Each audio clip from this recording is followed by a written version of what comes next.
Magic. Dodgers have won it all. High fly ball into right field. She is gone. He struck him out. 2 balls and a strike to count on Taylor. Reyes fires, swinging a drive, deep left field. It's his way back. Walk the ball. Chris Taylor.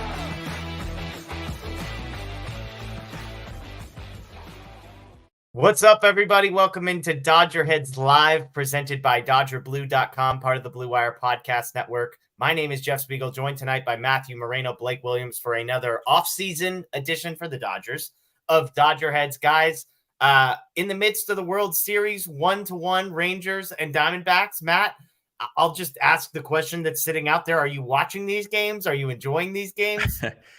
I am, I guess yes and yes. I am watching, and I think they've been pretty entertaining kind of every step of the way. I've paid a little bit more attention to the National League side of things, just from, obviously covering the Dodgers. Like, that's kind of just where my interest sort of tends to fall a little bit more, although I did catch a lot of the ALCS because of the Corey Seager connection. I know we're going to get into that. Yeah, it's been entertaining, and the Diamondbacks, like I predicted, a sweep in the NLDS, and so I just like to kind of keep tabs on them as they're still playing. Yeah, and nobody loves the NL West and all of the teams in it more than our guy Blake Williams down at the bottom. Blake, big win for your Diamondbacks last night. Yeah, I actually didn't even get to watch it. I was in home all day, so I saw the first game, so I saw the Diamondbacks blow that lead, and a fun game from the Rangers there with their guy Corey Seager coming in through, which I think we're going to end up getting there pretty soon. But yeah, from the games I saw, it was a pretty entertaining game, World Series. I appreciate everybody, by the way, joining us in the chat on YouTube, on Facebook. Thank you. Those joining after the fact via podcast, thank you as well. I'm curious if I'm alone. When the Dodgers get out, it's like I have all of the emotion drained out of me, and my desire to turn on a baseball game is almost non-existent. Last night, I was sitting on my couch. I knew the game was on, and I was like, do I want to watch college football? Do I want to watch Matt's USC Trojans nearly just collapse against the mighty Cal Bears? Do I want to turn on the Oregon State game? And I'm going to be honest, I opted for college football, Matt. Is that a crime? Do I need to confess that here? No, I'm with you on that. I watched more of game 1 of the World Series than game 2, definitely because I was with you. When college football is on, it's definitely kind of my priority in terms of viewing on a Saturday. But I feel like each year, when the Dodgers, unfortunately, we've been in this situation where they get eliminated before, maybe we'd like. And so part of me in that moment feels like, okay, I'm done with baseball. And then, a couple days will roll by and there's nothing on TV. And here I am, just putting a game on. Yeah. So yeah, it's interesting. Yeah. Well, let's get into it. I mean, the biggest storyline for Dodgers fans that I've seen on social media is the Corey Seager angle of this. You guys referenced the game 1, Corey Seager down by 2 in the 9th inning, and the guy smashes a ball to the moon, it felt like, in right field to tie the game. Of course, they walk it off in extra innings. And as soon as that happened, Blake, it was the floodgates opened to revisiting the Corey Seager decision, if you will, that the Dodgers made following the 2021 season. For a recap, for those forgetting how that all played out, heading into the 2021 season, Seager's last with the Dodgers did reportedly offer him an extension of about $250 million over 8 years. That was turned down. After the season, Texas ends up signing him for 10 years, $325 million. Of course, much has been made of the fact that Texas is an income tax-free state, if you want to buy into all of that. Maybe more importantly, they offered him $140 million of the $325 in the first 4 years, compared to a Dodgers offer, which was reportedly, quote, not even close to that. And even if it was close to that, included deferred money. So Texas was pushing money earlier in the contract, the Dodgers trying to extend it out. Blake, I know how you felt at the time. Give me your, as you've watched Corey Seager over the last couple of weeks look like the 2020 playoffs World Series Corey Seager, have you gone back and had to kind of reprocess the Dodgers, I guess you could say, decision not to match that Texas offer? I mean, I'm not sure I ever fully got over that decision. I feel like Corey Seager should have been a Dodger for life. He's probably going to enter the Hall of Fame wearing a Ranger hat now, and that should be disappointing to Dodger fans. He's one of the greatest offensive shortstops ever already. So letting him walk was a mistake. Their plan following him has been a mistake. I think we all kind of recognize that last offseason when Trey Turner left, and it ended up with maybe Gavin Lux possibly being competent enough to play shortstop and Miguel Rojas. So there's not too many shortstops coming up in free agency that are like obvious upgrades to anything. So I think just looking back, it's probably going to be something we look at like Adrian Beltre, the one that got away, and just a huge mistake by the team. It's hard for me, Matt, because my argument with the Corey Seager contract was never how is this deal going to look in years 1, 2, 3, maybe even 4. It was always going to be years 5 through 10 in which he was making $32.5 million. This is a guy who historically hadn't been able to stay healthy to the degree that you would have liked. And while he was an incredible player and a likable guy, that was just a huge number to commit over a huge number of years. For, again, the headline for me was the injury concern. So that's the hard part. Like, it's easy to look now and say, like, oh my gosh, look how amazing this guy is in year 2. And nobody's going to argue. There's nobody that's surprised by what Corey Seager is doing. But it's also really hard to say, yeah, it's nice right now, but talk to me in 6 years. That doesn't play up well in arguments today. Yeah, I agree with you. I mean, it's tough. Like, on one hand, like at the time, I thought, the 10 years, okay, like, I understand the Dodgers not necessarily doing that. I think also with the way stuff was sort of shaking out, like the Dodgers were looking at a reality of potentially having to pay Cody Bellinger significant money, even though like there had started to kind of be a little bit of cracks in his sort of trajectory, but definitely Walker Buehler. And so to me, going back even, the year before Seager became a free agent, like it was always, I looked at Seager, Bellinger, and Buehler as the Dodgers are probably at best only signing 2 of those 3. Yeah. And there was a moment in time, I remember coming on here saying, like, the 2 I would pick are Bellinger and Buehler. I think Buehler was a lock from the standpoint of just, generational pitcher type thing. Those guys are hard to come by. He's an ace, yada, yada. And I thought Bellinger offered a little bit more kind of upside than Seager did with his versatility and stuff like that. So it is like hindsight is obviously 2020, and that's what we have the benefit of right now. If Corey Seager's on the Dodgers, are they still playing? Maybe like maybe he gets the hit or 2 that they sort of needed to potentially spark them in. I think game 1 was a wash right away, but maybe in game 2 to come back, or game 3 when they did sort of start to rally in the late innings. So yeah, I mean it's tough to say like, and I know you didn't ask this directly, like did they mess up or not? I mean, I think honestly the bigger indictment on the Dodgers and the front office is, like Blake alluded to, is what has happened since letting Seager go in free agency. So it's not, for me, it's not so much like the actual, oh, they didn't re-sign him. It's, what has happened since then that I think makes it look more like a mistake, if you will. At the risk of coming across as being negative about a guy in Corey Seager that I absolutely love, well, I've joked before, I don't go out and buy too many bobbleheads. I try and get the ones that I can. I bought a Corey Seager bobblehead because I like him that much. So at the risk of slandering our guy Corey Seager, it is worth pointing out that his postseason track record, while everybody in game 1 was like, oh my gosh, look, this is the guy the Dodgers need. All he does is hit in the postseason, has not necessarily been awesome. Corey Seager was incredible in 2020. World Series MVP. He was incredible, deserves all of his flowers. Other than that, he's actually been pretty bad in the postseason this year, obviously excluded. I'm talking with the Dodgers. So in 2021, the year after 2020, he hit 188 with 14 strikeouts and 48 at-bats. In 2019, he was awful. 2017, OPS under 800. 2016, weighted runs created plus of 67. 2015, a weighted runs created plus of 35. He has a 124 weighted runs created plus for his career in the postseason. That's good. Which brings me to the guy that they replaced Corey Seager with, a guy by the name of Freddie Freeman, who they signed for less money and less years, who plays a different position, of course, and yet in the 2 years since has produced 15 wins above replacement for Freddie Freeman, 10.4 for Corey Seager. And oh, by the way, Freddie Freeman's career weighted runs created plus in the postseason, Blake, is 20 points higher than Corey Seager's. And he was great in 2020, the same year that Corey Seager was. So I'm not trying to dump on Corey Seager. I just need to push back a little bit against the narrative of like Corey Seager is this guy that just all he does is hit in the postseason. And he's the reason the Dodgers bats were silent this offseason. It's a fair point, but I think it's kind of misleading to make it a Seager or Freddie Freeman argument there, because they could have had both realistically. And a lot of what the Dodgers have done that's troubled me the most is they haven't utilized their resources well.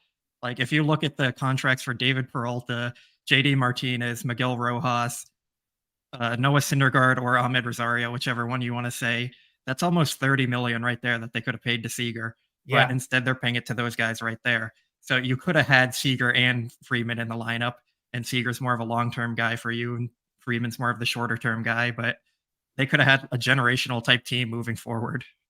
I mean, my pushback to that would only be in 2022, without Seager, their payroll was $295 million. It was $65 million above the luxury tax. So look, I know you and I have argued, you think they should have a $500 million payroll every year because they make that. But I'm just saying, like, for them to have realistically signed both, they would have been $100 million over.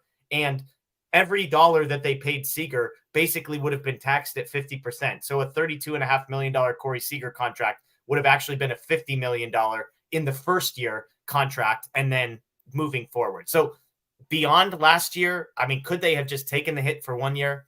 Possibly. I don't think there was any chance they were going to sign both of those guys. Like if Seager had accepted the extension, or if they had offered him 8 for $250 in the offseason, there's no chance the Dodgers were going out and signing Freddie Freeman. Do you disagree with that, Blake? I do kind of disagree with it, because Freeman, it became a scenario where if he wasn't going to be with the Braves, he pretty much wanted to be in Southern California, and the Angels weren't going to sign him, which basically left his choices to the Dodgers or the Rays. And I think we all know he didn't want to go to the Rays. So I think they would have been opportunistic, where a scenario of a superstar falls into your lap and you have to take it, because Freeman's on a really good contract. I think everyone knows that. The front office would agree with that. So if you could have had both of them, you should have taken that opportunity. Also with Freeman, when you signed him, it pushed Muncy over to third base, which caused problems with the defense. They don't have a shortstop. They've had to move their right fielder into second base to help cover their infield. Like it's moved a lot of things around. That's kind of made it a mess, where if you had Seager, you would still have a solid infield. You would have Muncy at first base. You would have Seager at short. You could possibly still have Justin Turner at third base, and then figuring out second base with probably luck, or until he got hurt, then you figure it out from there. Matt, I'm curious for you. I'll put you on the spot here real quick. If you had to choose between signing Freddie Freeman to the contract that he was signed to and signing Corey Seager to the contract that he was signed to, and I'll give you the benefit of the last 2 years of hindsight, would you sign Corey Seager? No, I think I probably still take Freddie Freeman's deal kind of straight up. But, I sort of think that there is a reality or a scenario where potentially both are in the full. Like, I don't think it's absolute that had the Dodgers signed Seager, that there was no way Freddie Freeman was coming. I think had they signed Seager, it would have impacted other decisions in terms of money and how it was spent. And, maybe we see a scenario where they probably don't sign Trevor Bauer, which frankly, I would have been okay with. I didn't care for that signing at the time. And, we don't need to rehash everything that has happened since then. Maybe they end up trading Chris Taylor at this point, because he was signed to a big, or when did Taylor's contract? Taylor was last offseason, I think. Or 2 offseason. It happened right with the lockout, actually, because they got Taylor done right before the lockout started. Oh, yeah, that sounds so right.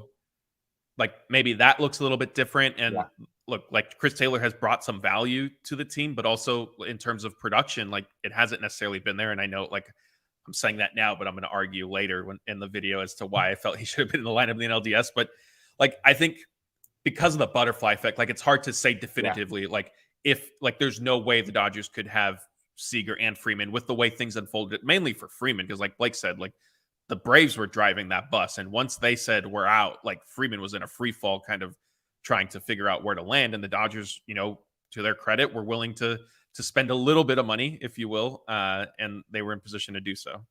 Yeah, Blake, the only other thing I would add, because I want to ask you the same question, is Corey Seager is technically still a shortstop today. He's a below average one now, and for the next 8 years beyond, I don't know how many years he has left at being a shortstop. So I think that is worth pointing out in this conversation. Would you take Corey Seager and his contract over Freddie Freeman and his contract if you were forced to choose?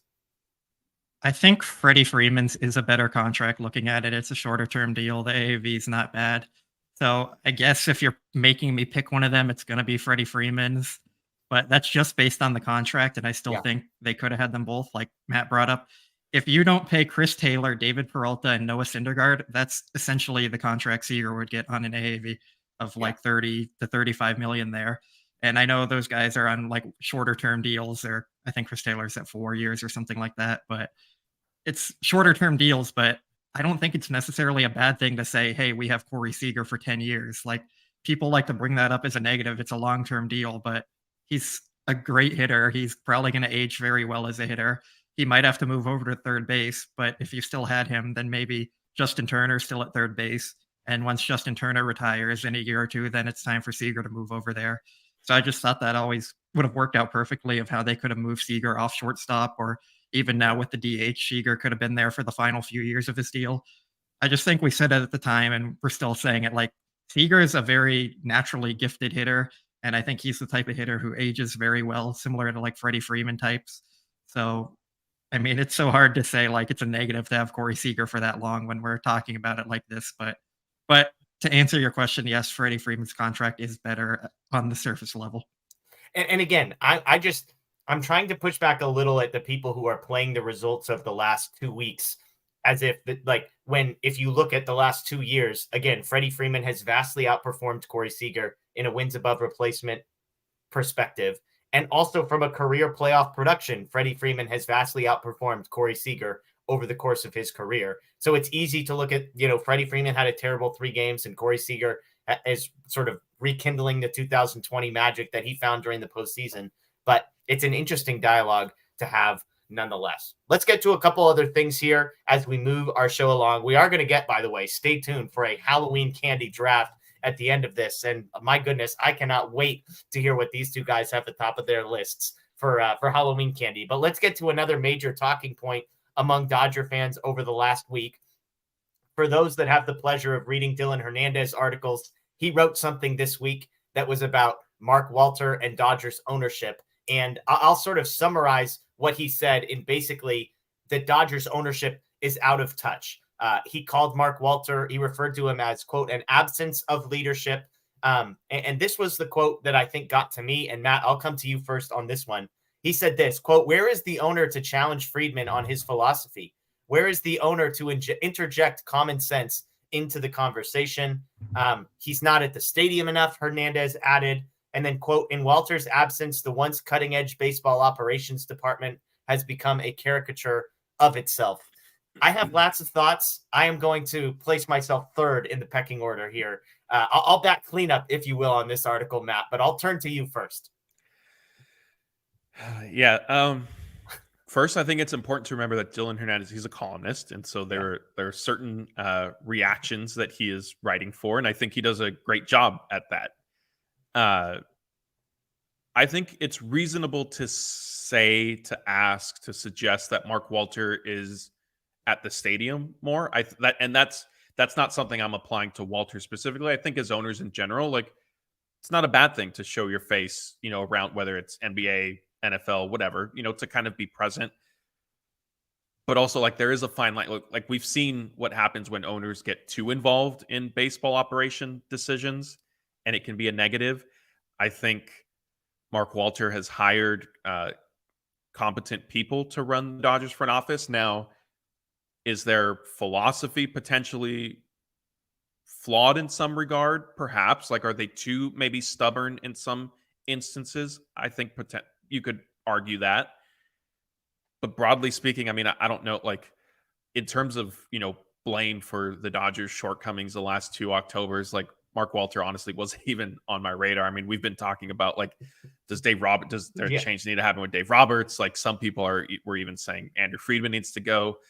And I know Dylan, like, didn't necessarily, he kind of alluded to it a little bit. I will say, I think the Dodgers front office once had like a head and shoulders edge on the rest of the sport in terms of, forward thinking, maybe resources and stuff like that. I think that gap has been closed, and credit to some of the other teams for investing in those same areas and doing that. And the Dodgers also losing people because they had, Alex Anthopoulos, who now is running the Braves, Farhan Zaidi, who, I mean, he struggled with the Giants a little bit, but he was, in the Dodgers front office. So you've had some departures, and I think that's a factor too. But I mean, in terms of overall playing, like, I know Dylan, like, I think I think Dylan was a little critical of Mark Walter.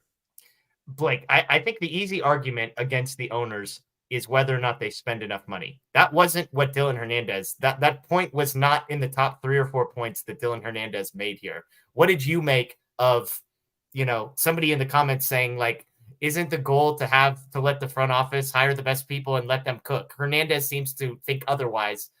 Where do you stand on this? Yeah, I definitely disagree with Dylan's premise there.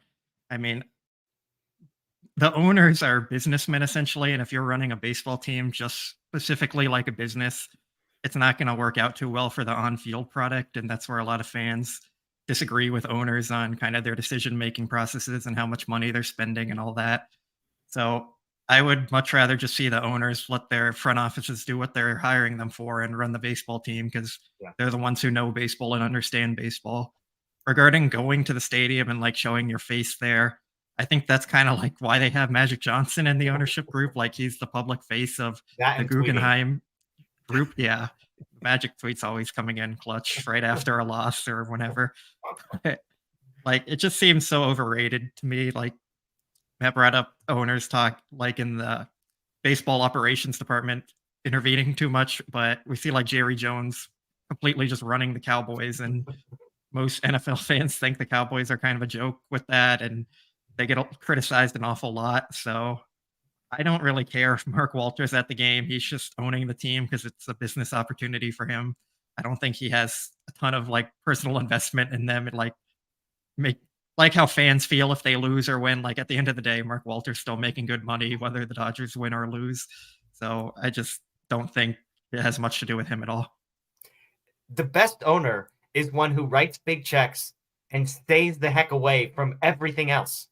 That's what Mark Walter, like, again, we could argue, have the checks he's been writing been big enough? They have been big. Have they been big enough? We can argue that.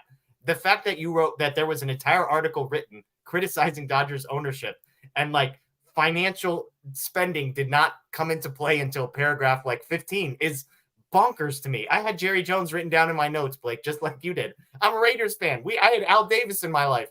The guy, like, they would get to the pick in the first round and the owner would jump in and say, hey, that guy ran a 4.2, go draft him. Instead, like, that's the worst place to be in any sport. You have Andrew Friedman, who is not among Dodger fans, among baseball people, pretty much universally believed to be one of the top 2 or 3 executives in the entire league, one of the smartest people in all of baseball. Why in the world would I want Mark Walter getting involved in Andrew Friedman's business? Let him do his thing. Let him cook. And if you don't think he's good at his job, then fire him. Don't get involved in what he's doing. To me, I'm fine with the idea of like poking and saying, is this a problem? Is this a problem? But to criticize an owner for being all of the things that I actually want my owner to be, that was the part to me, Matt, that I just couldn't wrap my head around. I was like, he's actually complaining about all of the things I am most happy about.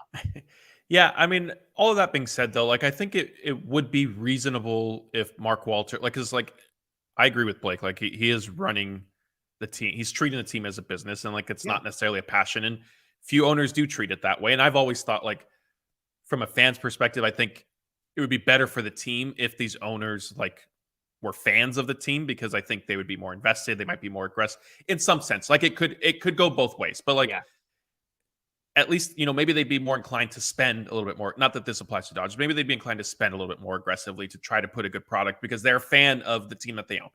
Yeah. But back to Dylan's point, like, even if you look at, if Mark Walter is looking at this as a business, the Dodgers going out in the NLDS in back-to-back years effectively, like, cost him money, right? Like, there's opportunity costs there.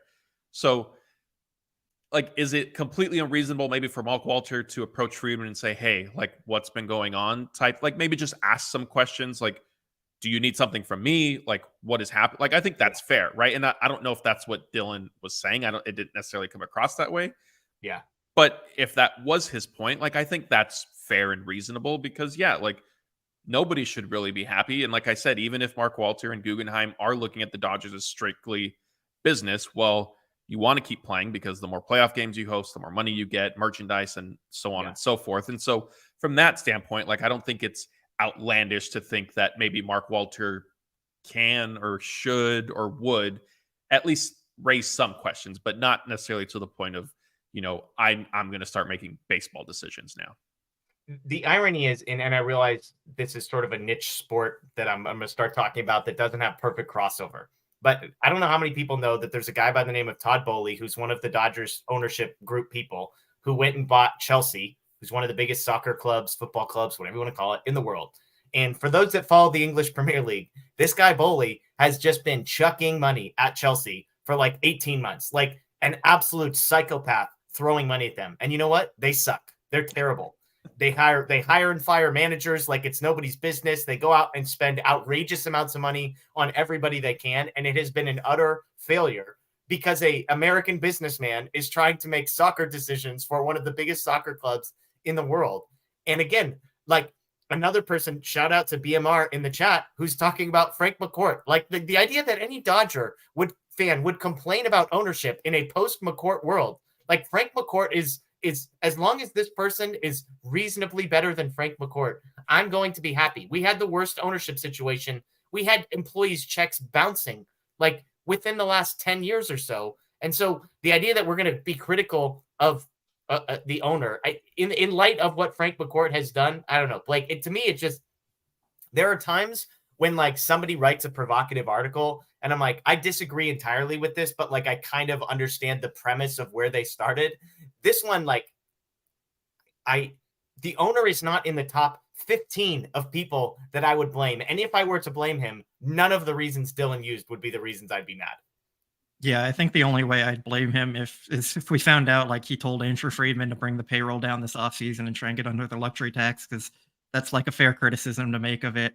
Sure. I guess you can like criticize that he's not really a fan of the team and it's more just a business to him. Like, sure, that's fair. I think some of the most successful franchises we've seen have been from owners who like come from a fan background, like a little bias here, and it's not great recently, but I'll throw out Robert Kraft. He was a Patriot fan before he bought the organization, and he completely changed that franchise's history there. But he still lets Bill Belichick run the team. Like, it's not him getting involved and saying, you have to do this. Maybe Robert Kraft should be getting more involved in the Patriots. Yeah, it's not the greatest comp right now to point out, but he still had 6 championships in the last 20 years. And I think everyone would be happy with that here. So, like, if that's the kind of ownership you're getting, like, where they're investing in the team and they want to see them win and they care about it, I think that's great for the team. But you still have to let your front office do their job that they were hired for. And if you get too involved with it, then you're going to end up making poor decisions like the Angels do when they didn't end up getting Andy Pajes and Jock and I think Ross Stripling for Luis Rengifo. So I don't think we really want the owners involved in decisions. And to be clear, all three of us are agreeing that like if Mark Walter is coming to Andrew Friedman and saying, hey, the payroll needs to be $225 million or less, like we would all be critical of that decision. And that was mentioned briefly in Dylan's piece, but it wasn't the thrust. Like that is where, in my estimation, the only place you should be critical of ownership is, are you getting too involved and are you not spending enough? They clearly aren't getting too involved. The argument is actually that they're not involved enough. But I think we would all agree that like this year, for example, if the Dodgers lose out on Yamamoto, lose out on Ohtani because of financial reasons, what we find out after the fact, we would all be critical. Matt, is that fair? Like to say that that's the piece that we're open to being critical of Mark Walter for.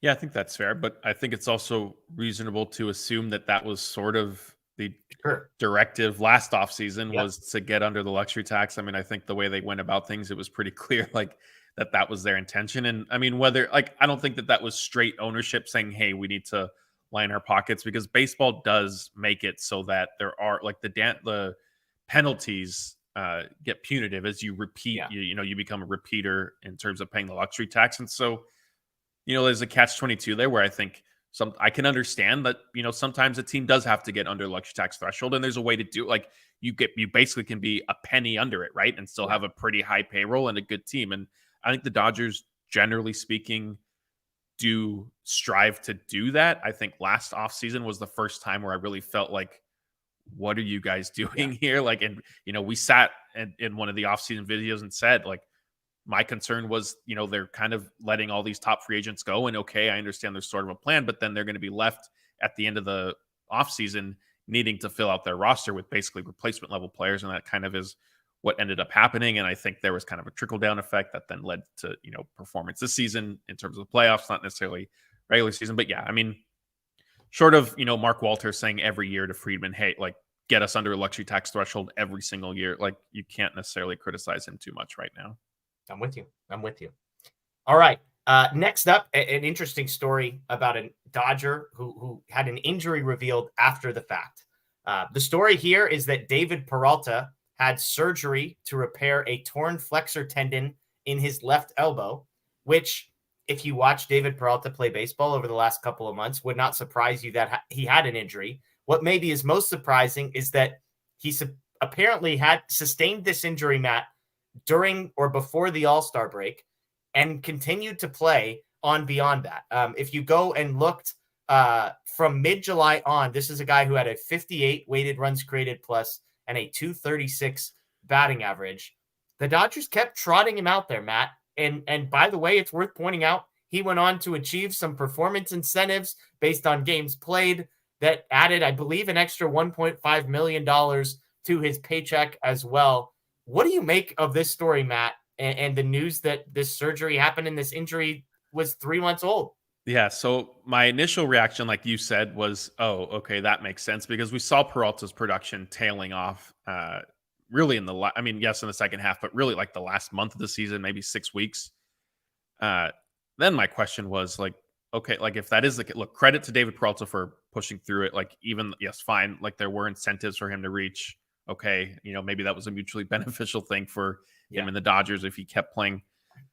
But once you got into the playoffs, like, before the NLDS started, I argued that I felt, and I based it on my good old trusted eye test, that Chris Taylor should be in the lineup instead of David Peralta, regardless of whether righty or lefty pitcher is on the mound. Scott then was able to back it up with his nerd stats. So it was a foolproof plan that Chris Taylor needed to be in the Dodgers lineup. And Dave Roberts said before the NLDS started, no, like, we're going to stick to basically what we've been doing. So I thought, okay, fine. It's worth noting Peralta did have a double in the disastrous game 1, I guess. And so maybe that kept him in the lineup for game 2. But I think once it got to game 3 and Dave Roberts was open to making changes, and they did end up making those with Kike Hernandez and Will Smith dropping in the batting order.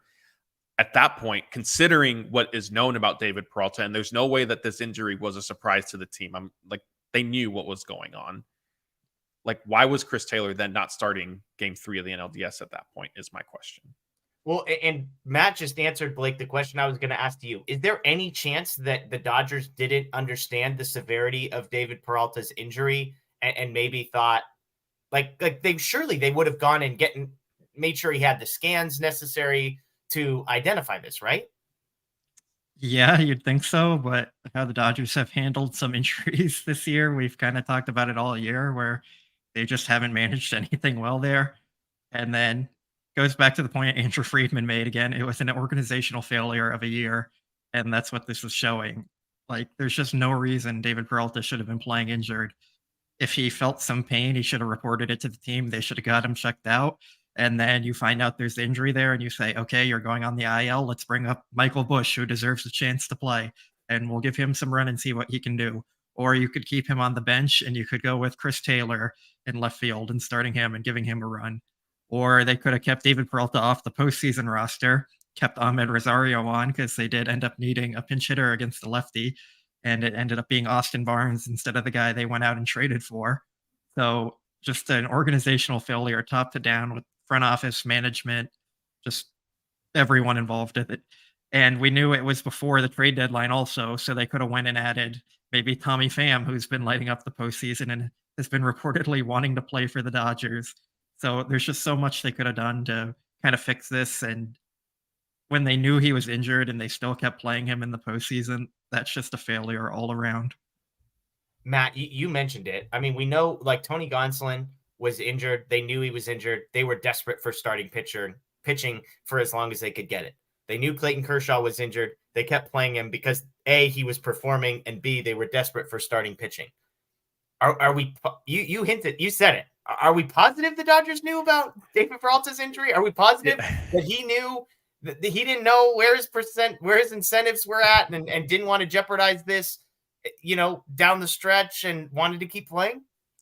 Yeah, I mean, I can't definitively sit here and say the Dodgers absolutely knew. I would be hard pressed to believe that they didn't. They weren't aware of it at some point, and I think it's also worth noting because when Peralta first posted a picture of himself, in the brace after having surgery, my first thought was, did it happen when he was hit by the pitch during the National Series on the inside of his left elbow? So they definitely took X-rays at that point. Now, would X-rays have shown the tendon tear? Maybe not. Maybe they're more focused on a broken bone at that point. But I don't know. I don't necessarily believe that. I think David Peralta might have reported it and just said, and like it would have been one of those things like, okay, like, can you keep playing through it? Are you okay? And he says yes for whatever reason. Yeah. And so fine. Like, I'm okay. Like, I don't even care about the regular season. Like, fine, let him keep playing through it during the regular season. Let him reach his contract incentives. Totally fine with that. Even though like his production would tail off, I'm okay with that.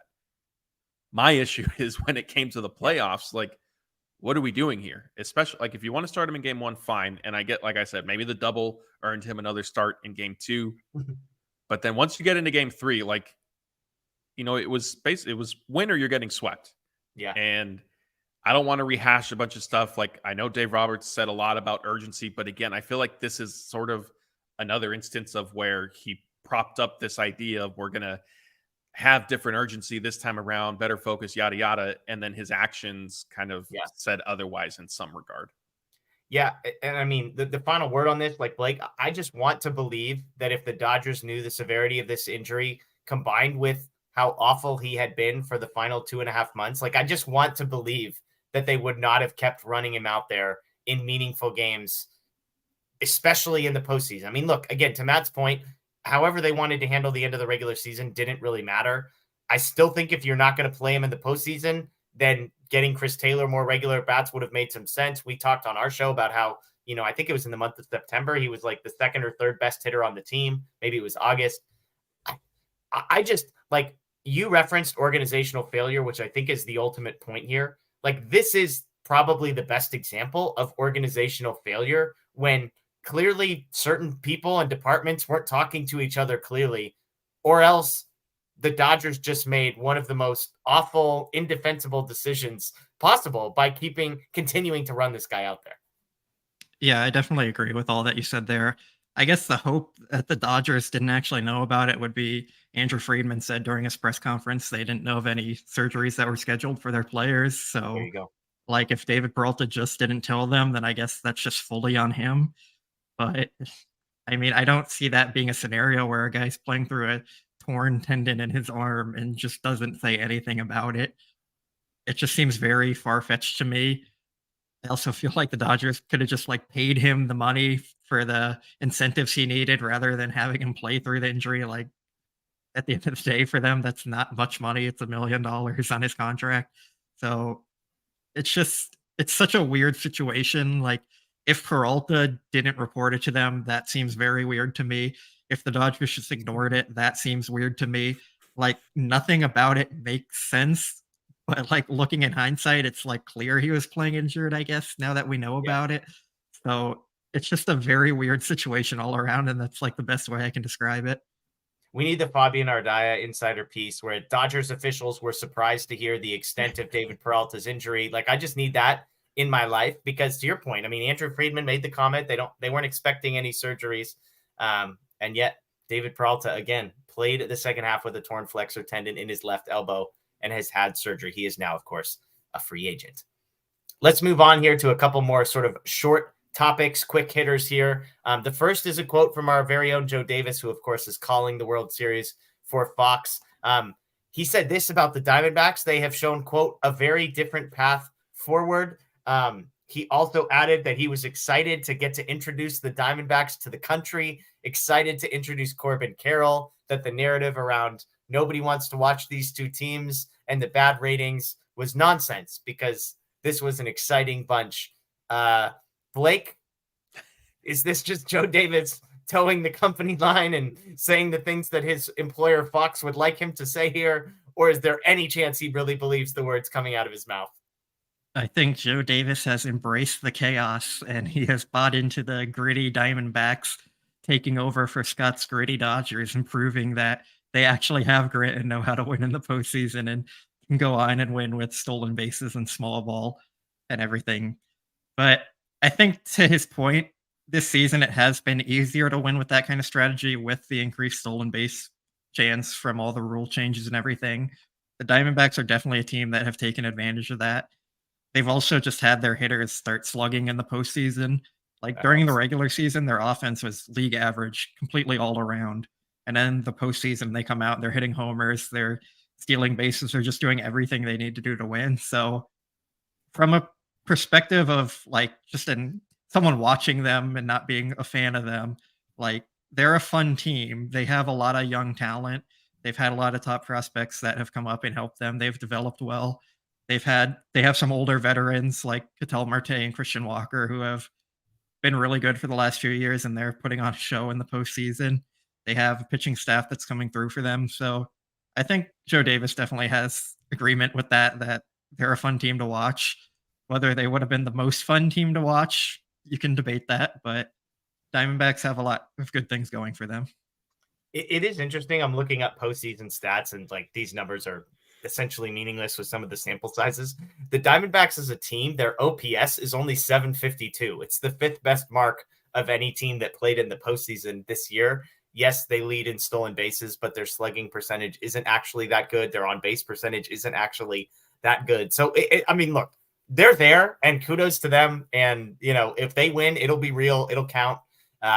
But, man, the Joe Davis quotes to me, it's like, I read this and I was like, I mean, what did anybody expect this guy to say? Like, holy crap, this would have been so much better if it was the Phillies, you know? Like, what was he supposed to say? Yeah, I think maybe Joe Davis has been reading Blake's texts throughout this year. Yeah. But I mean, in all seriousness, I think he just loves baseball and he can find, you know, an appreciation in any team, in any matchup, Sure. really. And in terms of, the Diamondbacks showed a different path that he alluded to. Like Blake said, I think they're basically like their roster construction and stuff like that kind of leveraged, it meshed well with the new rule changes this season. The Dodgers obviously saw that early and often before they sort of adjusted and got things a little bit under control. And it's ironic because it's not like the Diamondbacks beat them in the NLDS because they were running wild on them like they were earlier this season. It was just Dodgers were completely outplayed.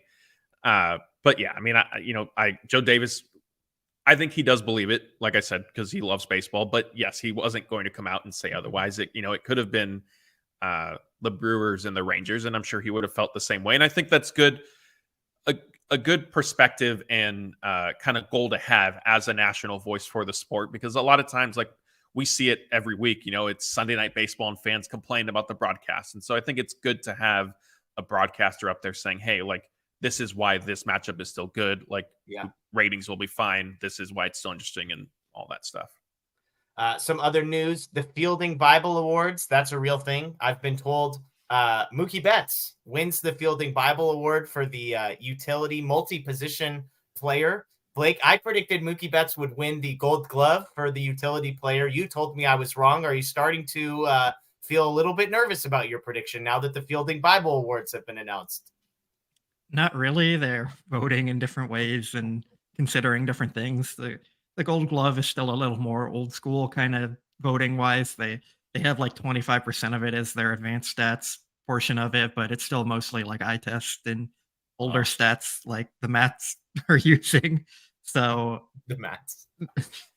So like, yeah, I'm not changing that too much. I don't think Mookie's gonna win a Gold Glove for the utility spot, but I guess it's cool he was recognized with something. I don't know if he actually gets an award for it or anything, but like, sure, yeah. Cool. What's interesting to me is I feel like Mookie Betts would have a far greater chance in the eye test old school narrative award, because the narrative around Mookie Betts is how incredible it was that he was playing shortstop and second base.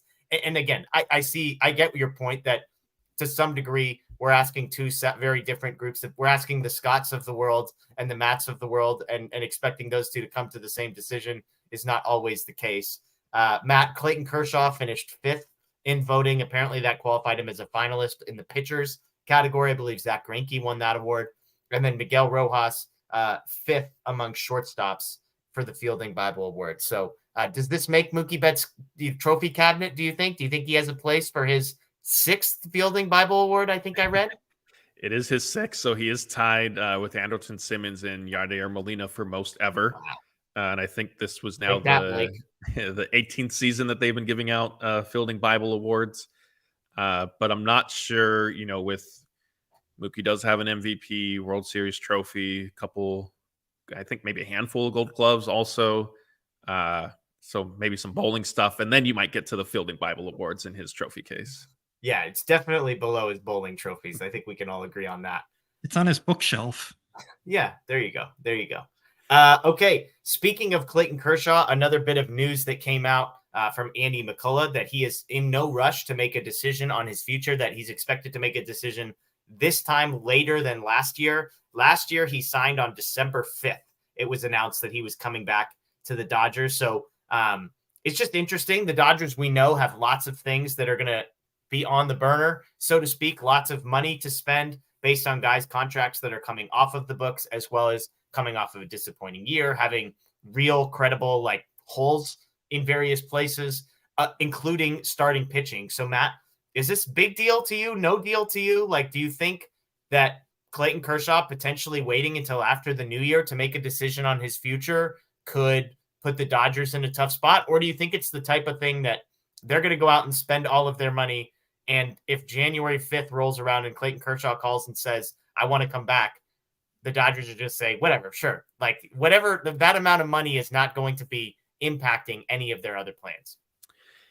Yeah, I don't think it's a big deal at all. I think Andrew Friedman has probably had or will have some discussions with his agents just to get a rough sense of hey, if he were to come back, salary wise. And so the Dodgers maybe have a range of, 10 million or so that they know, I'm not saying he would sign for 10 million, I don't know, anywhere from 18 to 25 ish. I mean, his contract terms are going to be interesting because on one hand, theoretically, it could go up just because of inflation and all that stuff. Right. But on the other side, how much money are they going to give to a pitcher who is Kershaw's age, who has some of his injury concerns? Yeah. But I think the Dodgers will probably have a general sense of what it will take to re-sign him for the 1 year. Andrew Friedman said, basically, if Kershaw says he wants to be back, the Dodgers are going to make it happen. So I don't think there's any real issue there. I hope that they're not expecting to re-sign him for 10 and Kershaw comes back and says, I want to re-sign for 25. And it's well, wait a minute. That's a huge, difference. So yeah, I mean, short of something like that, I don't see it being any sort of trouble. And again, I mean, I don't even think he's going to be pitching next year. So yeah, and none of this has to do with money. I mean, to your point, I think it's a good one. I guarantee you, they might already know today what the number is.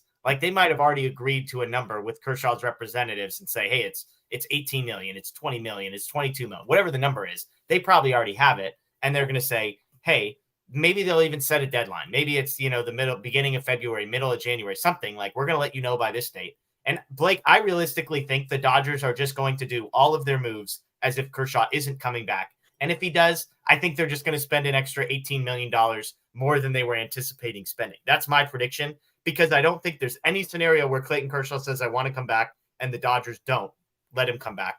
And yet I also think Andrew Friedman is smart enough not to base his entire offseason plans around waiting for Clayton Kershaw either. I mean, we've seen him base his trade deadline plans around waiting for pitchers to come back, and that has backfired on him twice now. So I can't even say that with confidence. But yeah, I mean, I think they have an idea of how much it would take, and that they're just going to continue with their offseason. And if Kershaw wants to come back, then he'll come back. And if he ends up retiring or going to Texas, that's what happens. So hopefully they make their moves where it won't really matter either way. But if they do try and budget money away for him and plan on having a set payroll and put it away, and then he ends up not coming back, it could end up backfiring on them. So I'm hoping they're going to be aggressive regardless of what Kershaw ends up doing, and it becomes a non-story. But I also do kind of see a path where it could end up being an issue if they're not going to be as aggressive hoping Kershaw comes back. Because this offseason, they need Yamamoto and they need Ohtani. It's the two big things they have to get done. And I've said that a lot, and I'm going to keep saying it throughout the offseason. If they don't get those guys, it's a failure. I just love that Blake has already set the bar at, unless you go out and sign the very best starting pitcher and the guy who might get $600 million. Like anything short of doing that is an utter and total failure. I respect the game of a man who starts the conversation there. And I'm not surprised either. Like, I love it. When ticket prices, parking prices, and food prices go up at the stadium next year and they don't have one of those guys, I think most people are going to start to agree with me there. I think people are going to agree with you for sure. I just love that's the starting place. All right, let's do this. We're going to shift gears here for a little bit and have a little bit of fun. We'll get to some questions after that, but Halloween is right around the corner. And if you watch our show, you know that we try to end all of our shows with a little bit of fun conversation that typically revolves around food because we have some people that have some questionable food takes, if you will. One or maybe two of them might be on the show tonight. So we're going to do a little Halloween candy draft. Let's do 4 rounds. That gets us all the way through. We're doing a snake draft. I let Matt choose where he wanted to pick first because he's in charge. He picked second. Blake wanted third, so I get to go first. I just want the record to show that because last time I got criticized for having the first pick and taking in and out. But I'm going to go. I don't know how mainstream this piece of candy is yet. It's a relatively new one, but it is ascended to number 1 on my list. So number 1 Halloween candy for me. And we basically, by the way, Halloween candy is just any candy. We're just doing it around Halloween. I'm going with Nerds Clusters. I don't know if you guys have had these things. They are freaking incredible. So number 1 pick for me, we're going Nerds Clusters. Moreno, up to you. Yeah, that's a good pick. My first one, I'll go with Snickers. Snickers. It's a great choice. It's a great choice. Unfortunately, a peanut allergy in my household, but when I can get a Snickers, it's a great one. Blake, 2 picks for you, and then back to Matt. I can't believe Matt had the better pick than you to start out. Like Nerds going top pick seems Nerds like Cluster, Blake. Have you had a Nerds Cluster? I haven't, but I'm It's just going to amazing. say you could have It's got like that a little later in the jelly draft. gummy Here. thing in the middle, and then Nerds on the outside. It's incredible. Okay, maybe I have had that, but I'm going to go with Twix. We're starting out here for my first pick. And then I eat the top of a Twix. Forget the wafer. Just give me the chocolate and the caramel. I'm out on Twix is mid, but that's okay. This is part of the fun here. Blake's going Twix. Go ahead. You get another one. See, that's what I planned on going no matter what first, just because I thought that wouldn't be there as late in the draft. But my actual number 1 pick I'm getting here, I'm going with Reese's because that's the best candy. Yeah, it's a steal of the draft that the Reese's lasted until the second round. So Twix and Reese's for Blake. Matt, back to you. The next one I'll go with is the Sour Patch Watermelon. Oh, okay. All right. That's fair. That's like one of my favorites. That was like the one that I've never seen in Halloween sized bags. Yeah, it's rare. But we said it there. I'm just going regular Sour Patch Kids for my second pick. I love Sour Patch Kids. And then for my number 3, I am going to go Milky Ways. Get a little chocolate in there. So I'm going Milky Way for my third pick. So back to you, Matt. Oh man. Okay. I'll go Crunch Bar here. Wow. Okay. Blake, your thoughts on the Crunch Bar? First of all, was that on your list? It wasn't on my list. I don't think it's bad. It's just like I'm not putting it in my top 5. So, that's fair. Like, sure. Like you okay, can so take you that. get 2 more picks, Blake. These are your last 2 picks here, and then we're gonna do our worst candy. That's gonna be our fifth selection. So my next one, I think I'm gonna take Kit Kat. It's a very popular one, Jeff. I know people in the chat are loving it. It's like a Kit Kat. If I had Kit Kat in a bag full of candy, it would never get touched. But that's just me. And then the last one here is tougher. I feel like a lot of the good ones have taken. I probably would have went Snickers here if it was still on the board. Can I trade down at this point? Is that a possibility? No. For what? I don't know, but maybe I get another pick next year or something. Yeah, the 2025 draft. Yeah. I'll say Rolo for the last pick. I like chocolate caramel. That's a great choice. Great choice. Or Butterfinger maybe would have been on there. Could have considered that, but I think I'm going with the Rolo. Matt, are you a caramel or caramel guy? Caramel, I think. Okay. All right. Just asking. Yeah. I'm with you. I agree with you, but that's fine. Okay. Rolo's a great pick though, Blake. I'm going to give you that. Then when I say I just ate the top off of a Twix, it's because I like Rolos. It's basically a Rolo. Matt, 1 pick left for you. All right. So my last one I'm going to use on peanut M&Ms. Oof. Okay. Like that I pick. will go I will go peanut butter M&Ms. That's my favorite type. Oh, it's great. It's great. I would have gone Reese's Pieces, either one. It's basically the same thing. A little more peanut butter in the peanut butter M&Ms. Now we're going to do worst Halloween candy ever. And this is the easiest pick in the history of the world. And it's just for my guy, Blake. It's candy corn. It's disgusting. It's wax. He's got it back with him. It's disgusting. So it's open. You've been munching on the candy corn, haven't you? Yeah. I have had some. It's awful. It's awful. We're Yes. Peanut butter M&Ms, by the way, for folks in the chat. Incredible. So there you go. Candy corn, bottom of the list for me, like won't get touched if it's in my bag. Matt, is there any candy that if it ended up in your bag, you'd literally trade away or throw away rather than eat? Yeah, I mean, honestly, there's a lot. I think candy corn, I'm probably with you. Like, I'll have like one, and then I'm fine for probably like 3, 4, 5 years. I won't touch a Butterfinger. I won't do a Milky Way. The problem, like, I'm not a huge like candy person in general, so like there are a lot of different like candies that I just won't necessarily eat. Let me see. In terms of the worst one, though, probably a Butterfinger. I don't think those are very good. Wow, Blake's offended. I love it. A little, yeah, kind of. I love that every time we do what's the worst fill in the blank, it's like everyone's picking things off of Blake's top 5. It's amazing how that ends up happening. Blake, your worst candy? My top 4 picks were very well liked in the chat. I'm just throwing that out there. The worst one, though, I'll probably say Almond Joy, just because I don't really like coconut. I'm sure that's a popular one, and people are probably going to disagree with that one. I'm just not a coconut person, so.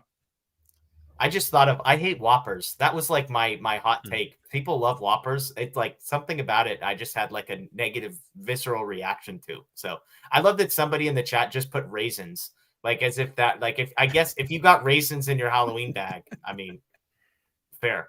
I do think, sorry, based off what we saw though, you've taken the most heat tonight for picking the nerd clusters first. Look, that was the most controversial pick. That's fair. And I don't blame you, because I'm guessing if you're saying that, you haven't actually tried it.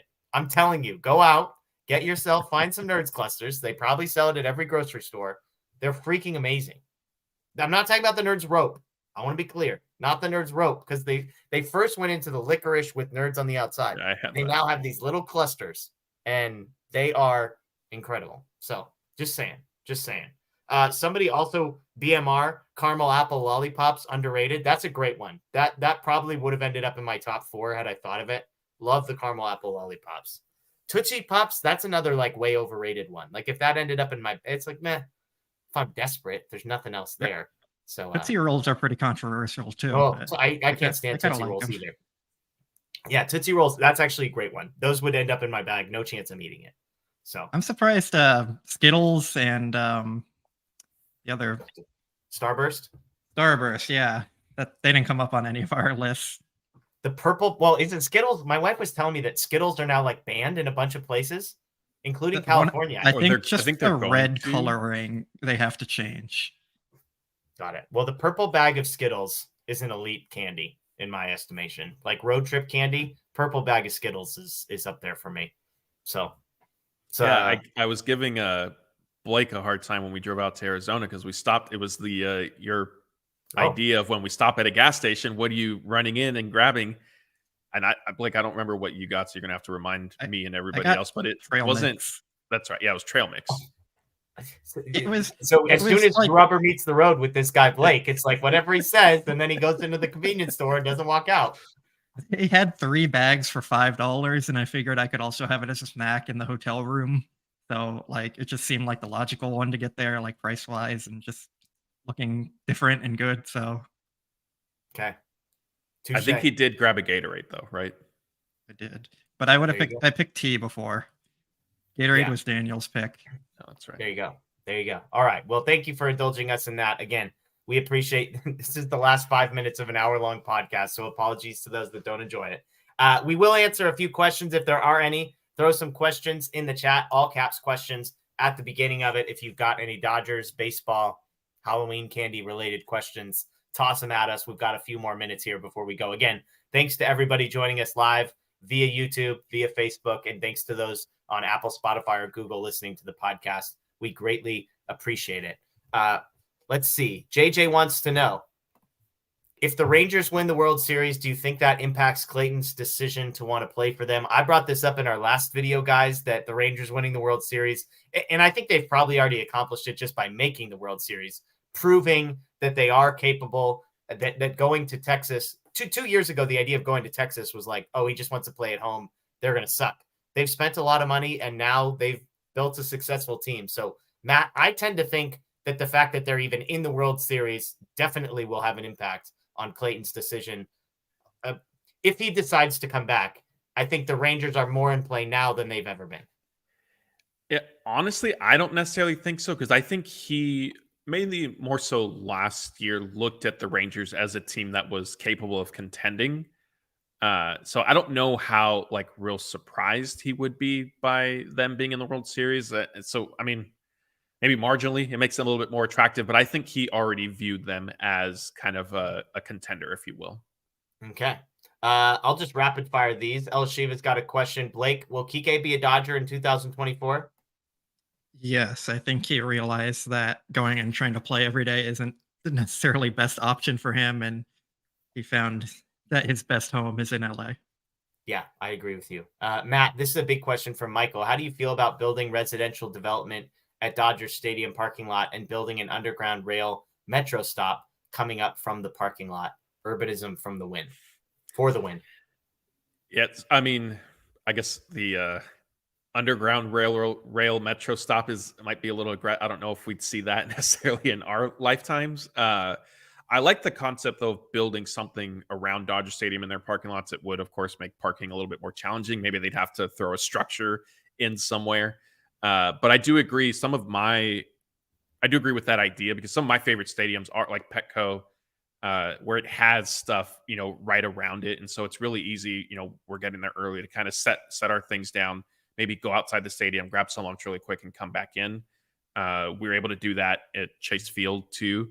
So those kind of developments I tend to prefer to Dodger Stadium, whereas when you kind of park, then you're just done.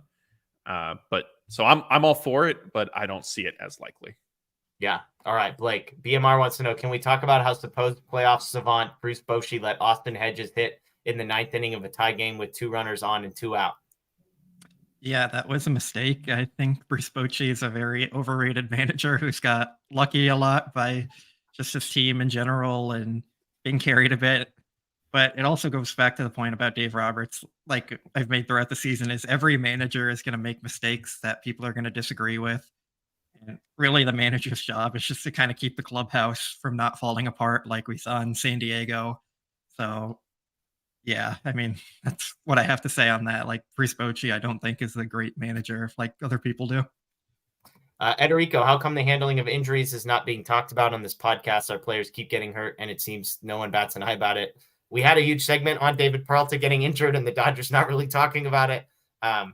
Matt, the only thing I would add is that I think injuries happen around the sport. I don't necessarily believe that the Dodgers have worse injury luck than everyone else. I think they have put stock in players who have a greater injury risk, i.e. Tony Gonsolin, Dustin May, Blake Treinen, those types of players. And so to then complain when those guys get injured more often than everybody else seems like a fool's errand, because that's the Dodgers signed up for risk, and sometimes it pans out and sometimes it doesn't. Do you agree with that assessment? Yeah, I agree. It's not like they had 10, 12, 14 players go on the IL this year because of a hamstring strain, right? And so maybe you could think like, hey, what's going on with your strength and conditioning program and approach? Pitchers get hurt, players get hurt, unfortunately. And yeah, I mean, I'm sorry that you feel like we haven't discussed it. I think we've throughout the season, and again tonight, like when there are injuries and things going on, we do talk about it. Yeah, I mean, it's just sometimes the way the cookie crumbles. Like you said, some of it has to do with some of the players that the Dodgers go after and sign. And if that's a different subject, I think, then like, why are they getting hurt? Yeah.